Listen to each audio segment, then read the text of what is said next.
नमस्कार, जय हिंद, जय Bharat and welcome to deaf talks. This is Aadi Achint. हम लोग बात करेंगे आज नरेंद्र सरेंडर की। Narendra surrender, what a joke this whole politics is become. And मैं तो खुले में बोलता हूँ, और ये मैंने पहले भी बोला हुआ है, Narendra did surrender in the sense, Narendra जब सरेंडर बोलता है तो भैंस के आंख बड़े-बड़े गिर जाते हैं। डोनाल्ड ट्रंप की तरह अगर आप देखेंगे यहाँ पर, डोनाल्ड ट्रंप को डर्टी पॉलिटिक्स खेलनी पड़ रही है हिलाने के लिए। सरेंडर तो दूर की बात है। तो सरेंडर कौन कर रहा है ये तो आप ही अपने आप डिसाइड कर लीजिए। माओइस्ट क्या हो रहा है, पाकिस्तान क्या हो रहा है, बांग्लादेश की बारी आने वाली है। So there is a lot which is there, but यहाँ पर एक गेम खेला जा रहा है और कुछ नहीं है। एंड यहाँ पर एक सवाल है, सवाल ये है कि साहब, डोनाल्ड ट्रंप थे लटनिक-पटनिक के साथ, ठीक है? एंड वो क्या है दूसरा, लिपस्टिक लिंज़े, उसके साथ जहाज में। वेनेजुएला का ऑपरेशन खत्म करा आपने। यार बीच में भारत कहाँ से आ गया?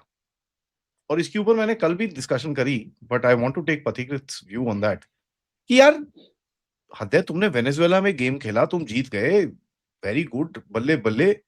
बीच में इंडिया कहाँ से आ गया यार? व्हाई? नमस्ते आदि भाई। देखिए कल what Donald Trump did in his statement, it was not misleading facts, it was a blatant lie. वो झूठ बोल रहा था। उसने कहा कि India has ordered 68 Apache. India ने सिर्फ ऑर्डर किया 6 अपाचे, वो भी 2020 में फॉर इंडियन आर्मी। उसके पहले 22 और ऑर्डर किया था इंडिया ने एयरफोर्स के लिए। तो वो जो 6 ऑर्डर किया उसका डिलीवरी 2025 में हुआ है आफ्टर डिले, नो डाउट।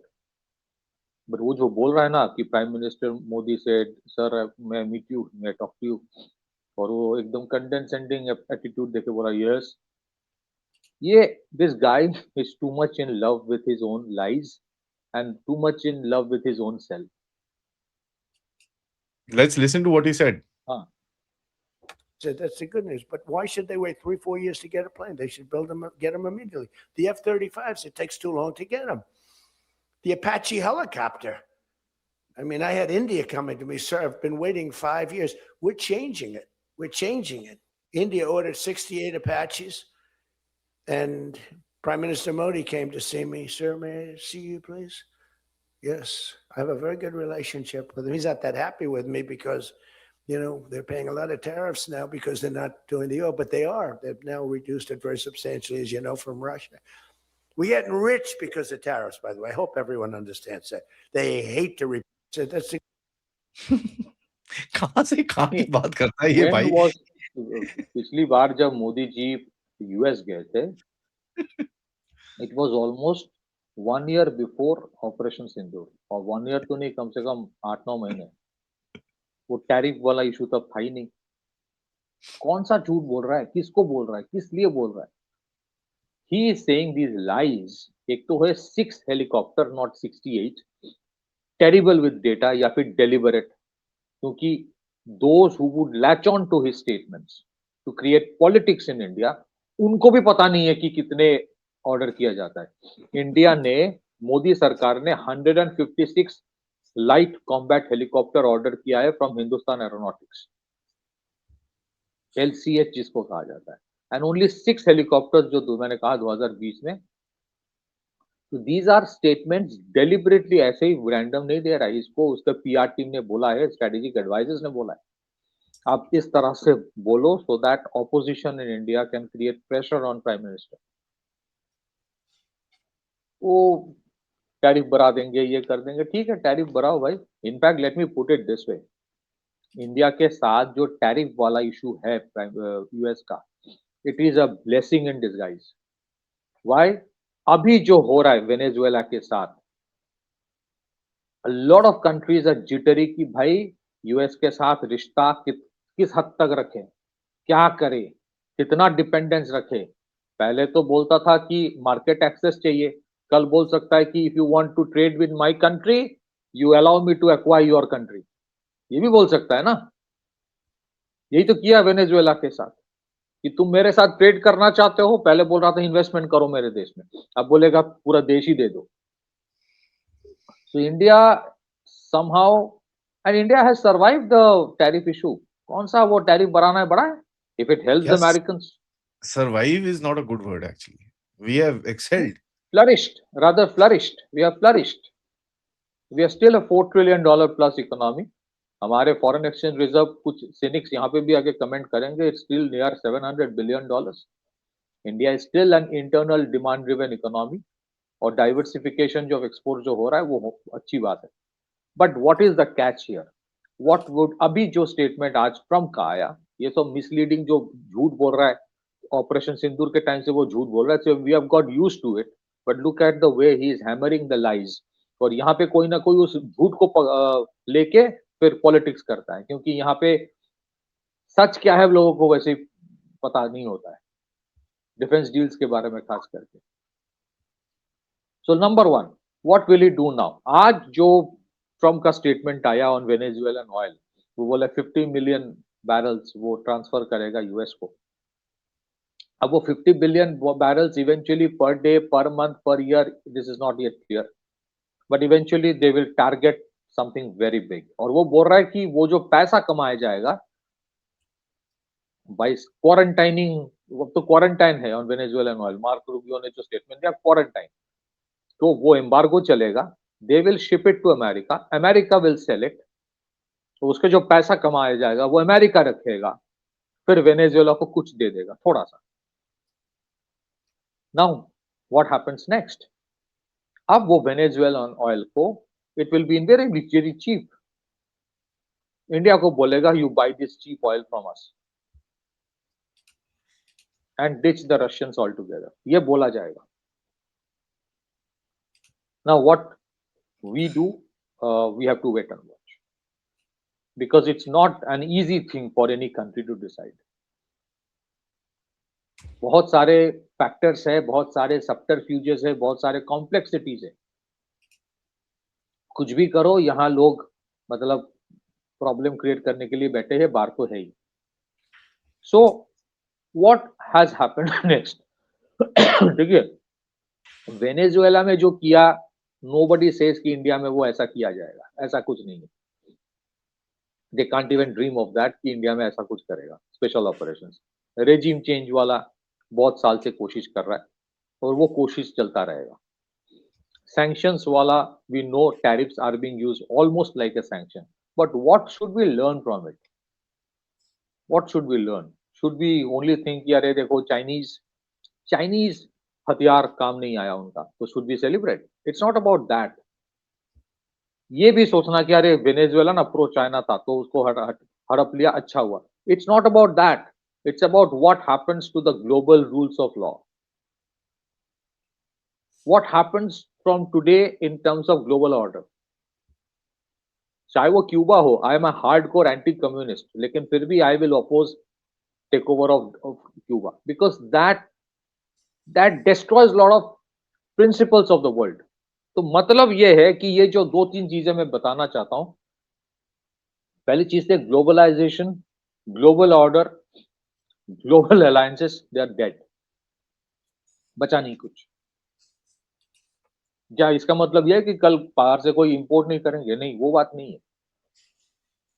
बात यह है कि there are three things happening. Number one, strangulation of maritime boundaries.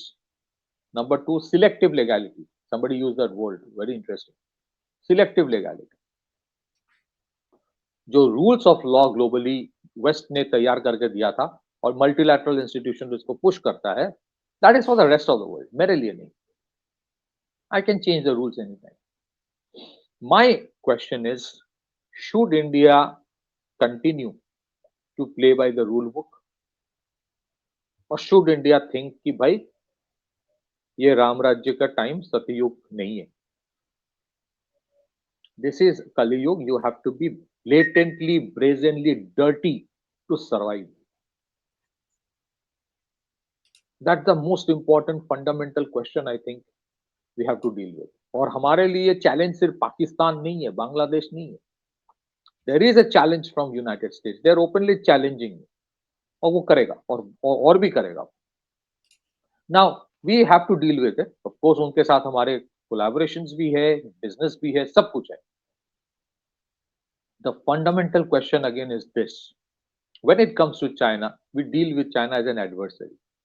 Trade hota hai, but they are an adversary. On strategic issues, we do not converge. We do not buy weapon systems from China. When it comes to United States, ये कहना पता नहीं सही है कि गलत है कि I am not getting into that zone कि वो एडवर्सरी है, बट वो फ्रेनेमी तो जरूर है. फ्रेंड भी है, एनिमी भी है. To what extent we should have strategic military collaborations with US is something that there should be introspection on. नहीं, there is no question of disowning. मैं cancel culture में विश्वास ही नहीं करता. You have to engage with the Americans, but to what extent? That is the most fundamental question that you have to ask. क्योंकि वो आपको तोड़ने की कोशिश करेगा. वो आपके ब्रिक्स को खत्म कर रहा है. It's true. The Venezuelan oil now will now be, which what does it mean? कि वे जब ट्रम्प बोलता है ना, अब से I will sell Venezuelan oil, that means I will sell it in dollar. It's no more about yuan or any other currency, it's about dollar. Now they'll tell Indians कि तुम इसी को खरीदो, cheaper oil चाहिए ना, cheaper oil खरीदो. So ये जो situation अभी उभर के आ रहा है, मैं कुछ दिन से देख रहा हूँ कि I said कि it's not about some people supporting what Trump did or some people opposing it. You will see a lot of silence in many places. Silence. A lot of countries are silent. Silence means you are realizing that the global order has been dismantled. ये global order आदि भाई पहले भी नहीं था. But at least there was a semblance of normalcy. मैं क्यों बोल रहा हूँ कि पहले भी नहीं था? जैसे पाकिस्तान जैसे देश को अगर IMF और वर्ल्ड बैंक इतनी बार लोन देता है, पता है कि वो कभी वापस नहीं करेगा, पता है कि वो किसी पॉजिटिव काम में इस्तेमाल नहीं करेगा, but it's about ensuring that they don't sink because उसका एक न्यूसेंस वैल्यू है. सीरिया जैसे देश में एक ISI का डेजिग्नेटेड टेररिस्ट को प्रेसिडेंट बना दे तो that means there is no rule of law, but there was a semblance. वो सेम्बलेंस चला गया when Marco Rubio said that the whole western hemisphere is ours. मतलब पूरे साउथ अमेरिका के सारे देश उनका ही है, और ऐसा ही था. ये तो बीच में ग्लोबलाइजेशन, वोकिज्म, ये सब आने के बाद लोग भूल गए दैट एंटायर इतिहास ऑफ ऑपरेशन कॉन्डोर जो था, पिनोशे ने चिली में क्या किया. इसी वेनेजुएला में ये मुझे अभी मैंने पढ़ा कहीं पे, अभी जो वाइस प्रेसिडेंट है वेनेजुएला का, जो अभी प्रेसिडेंट बना है, Delsey Rodriguez, her father was tortured to death by a regime which was backed by the Americans. Now वो बताया नहीं जाएगा because that bad communist versus the nice Democrats, वो जो equation है वो खराब हो जाता है. But it's a reality.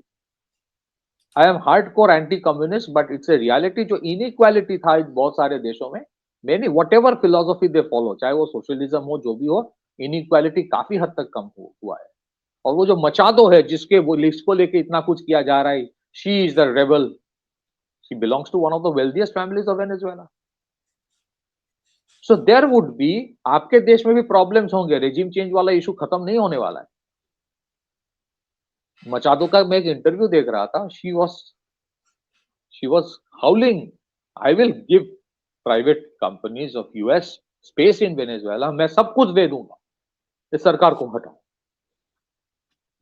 So to what extent should we trust anybody in our country जो ये बोलता है कि यूरोप और US इंटरफेयर क्यों नहीं कर रहा है, इंटरवीन क्यों नहीं कर रहा है, democracy dead, democracy dead.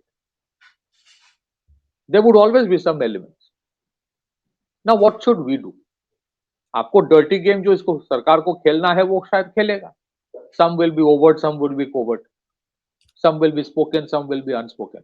But the most fundamental change जो मुझे लगता है आदि भाई करना चाहिए, क्योंकि हमारे ये जो करिकुलम ऑफ एजुकेशन है ना, इसमें से वोकिज्म को पहले डिलीट करो. पहले यू नीड टू, अब वो जो इंसिडेंट हुआ, some of these young kids are being indoctrinated from across the border via web, under aged, 30 underage kids have been indoctrinated, radicalized from across the border and being used as spies. Underage मतलब below the age of 18, 14-15 साल का. Impressionable minds है, vulnerable है, whatever they see in that net, they believe it. हमारे देश में how do you ensure that you survive? What is happening in Venezuela right now? इस देश तो गरीब हो गया पूरा. गरीब है, sanctions में it's not a rich country, it's a very poor country. They're suffering, maybe they're starving. But आप देखिए उनको, दे आर प्रोटेक्ट, उनके जो कलेक्टिवोज है, जो भी है, वो जो गैंग बोला जाता है, इनको तो वेस्टर्न वर्ल्ड गैंग्स बोलते हैं, but is armed gangs are protecting the assets. उनके जितने सारे ऑयल इंस्टॉलेशन है बड़े बड़े शहरों में, they are guarding. I don't think they can survive if there is a full fledged American invasion, लेकिन कोशिश तो कर रहा है. All I am saying is that they know कि अगर मैं, if we bow down in front of US, at least temporarily our life will be better than what it is.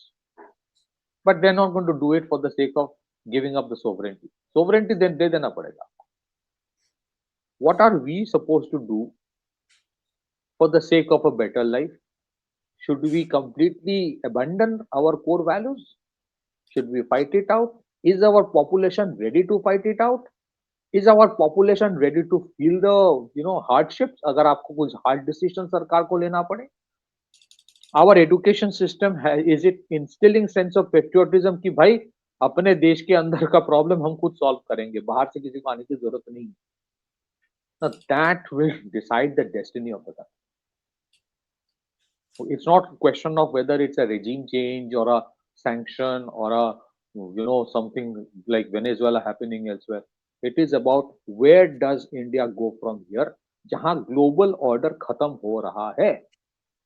You are on your own and you got to be dirty if you have to survive. Western hemisphere अगर US का है तो Eastern hemisphere किसका है? And what happens next? So Jaishankar जी ने बोला है what happened in Venezuela is a cause of concern. It is true. Now what is important is what is the roadmap in future for India?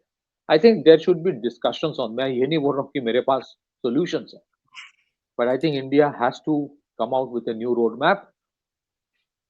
To presume that nicety will anymore work might not work anymore. Things are very brazen, and of course Trump के लिए India is a target. वो कुछ ना कुछ तो करता रहे. Back to you, Adi.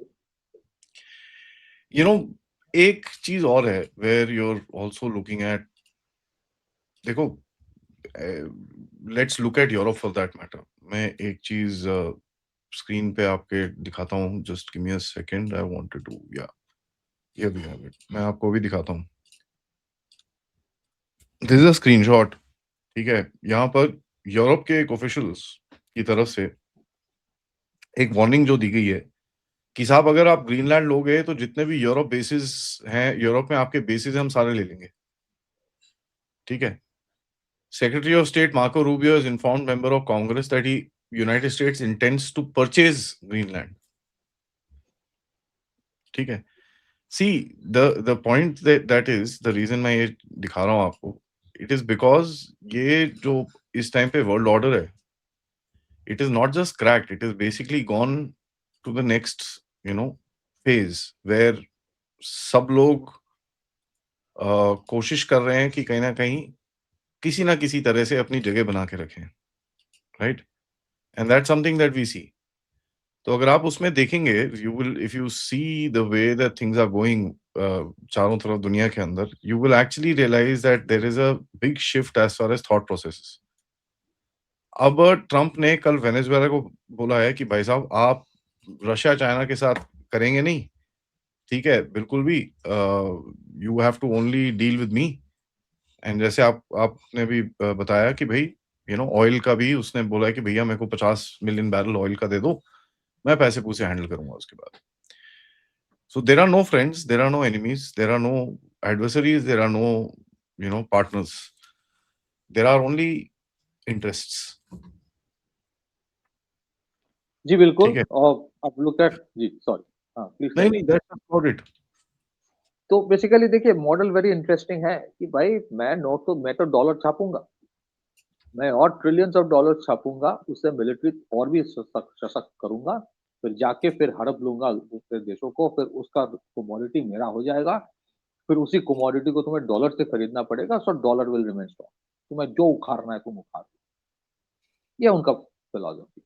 सही है गलत है वो अलग चीज है, but this is what they are saying very literally, भाई and is this in a is something. Desperate state यार, वो खुद भी इतनी डेस्परेट स्टेट में है ना, देयर इज हाँ नथिंग तो एल्स यू कैन डू, कर ही नहीं सकता कुछ और। देयर इज नथिंग एल्स नहीं, मतलब they have always done this only, they have या always done this. Only thing is ये चीजें पहले क्लोज डोर्स में होती थी। पहले क्या था उनके, in fact we should be grateful to Trump, पहले भी ये चीज ना they used to wrap up in a nice package.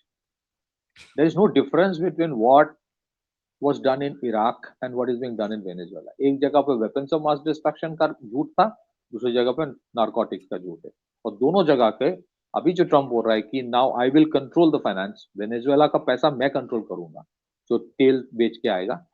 Iraq से भी वही होता है, इराक का पैसा आपको पता है, it goes to an American bank, and American bank से फिर पैसा इराक को सरकार को दिया जाता है।